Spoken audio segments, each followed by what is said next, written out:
مجدد القسانی شیخ احمد سرهدی رحمت الله علیه تاسو مجدد فصل کا لګي یو مجدد القسانی رحمت الله علیه تاسو شوی دی ورته وایي چې د نن زمانه شیعه د مسلمان ویل شي کنه مجدد القسانی سے ورته وایي چې د درې وجو د نشوي دي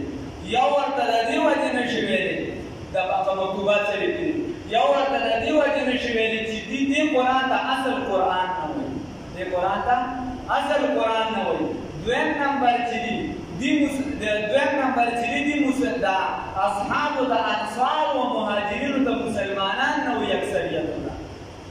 او انصار او مهاجرینو اکثریت صحابه ته دي مسلمانان نه وي او درېمه وجه پکې ده چې دې خپل امامانو ته دولس امامانو ته معصوم وي معصوم هغه ته چې دای د سره ګناه نه کوي او دا نو اوس قرآن خدا ظاهر خبره لسی باری کا کردار دیا تو سلور سر روایات کی من سر دلی بخارانی دو نعوذ باللہ من ذلک تفسیری خبر ہے دویم نمبر بیا چې دی وی مهاجرین او انصار ته حالانکه د حدیبیه په موقع باندې رسول الله صلی الله علیه وسلم په لاس د عثمان رضی الله تعالی عنہ لاس ورکړ دا که الله رب العزت وی چې زه د دین راځم نو د دې لپاره دې عقیده جوړه کړه دې په جواب کې عقیده ده پدا وای دا الله رب العزت نه کله غلطي کیږي وای کله نه کله د الله نه هېر کیږي وای دا الله تعالی علم کې نه و چې رسول ابو بکر او عمر کافران کیږي نعوذ بالله من ذلک وای دا دی وایي هغه الله وی چې زه ته راځم خو بیا رسول دې نعوذ بالله من ذلک کافران شنو بیا ته الله ناراض دای مرزا مظهری جانان شهید رحمه الله تویدکاری ثناء الله پانی پتی رحمه الله پیر چې کوم چې تفسیر مظهری لیکلي اکثر دا هغه اقوال نو هغه ورته وی زدا څه کوم کار خدای نه منم چې اول یو فیصله وکي او وروسته بیا فیصله بدلې شي دا څه خدای بس تاسو یې زمانه دي نو هغه وغه او مرشد بیا دالې نه شهید شي دا کښه د دې عقیدې متعلق خیر بیا دا دویمه شوه او مهاجر او انصار په دې کې بیا چې د مهاجرینو کې ګوره حضرت حفصه رضی الله تعالی عنها حضرت عایشه صدیقه رضی الله تعالی عنها په دې کې چې د سیدنا ابوبکر صاحب عمر صاحب علي عثمان دا ټول پکې رال او د دې ټولو دا تکافر ویل دا ډېر ګران کار الله دې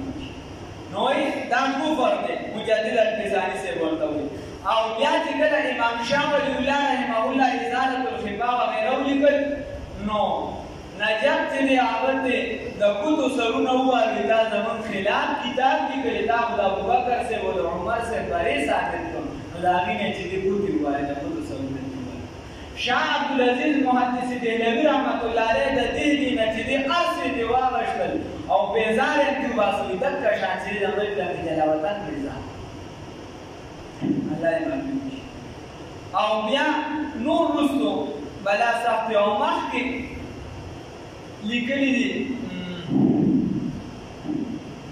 شیخ الاسلام علامه ابن تیمیه رحمه الله هغه وایي چې دا د لستوڼي ماران دي په هېڅ یو وخت کې دي د اسلام خدمت نه دی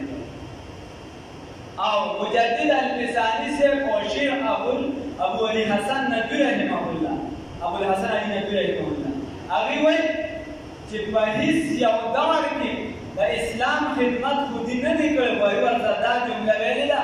وایي چې اسلام ته د ټولو نه چا زیات نقصان رسول نو هغه پرېږدی رسول او بنان دور کې کله نقصان د ټولو نه زیات الله دې نو په کې بیا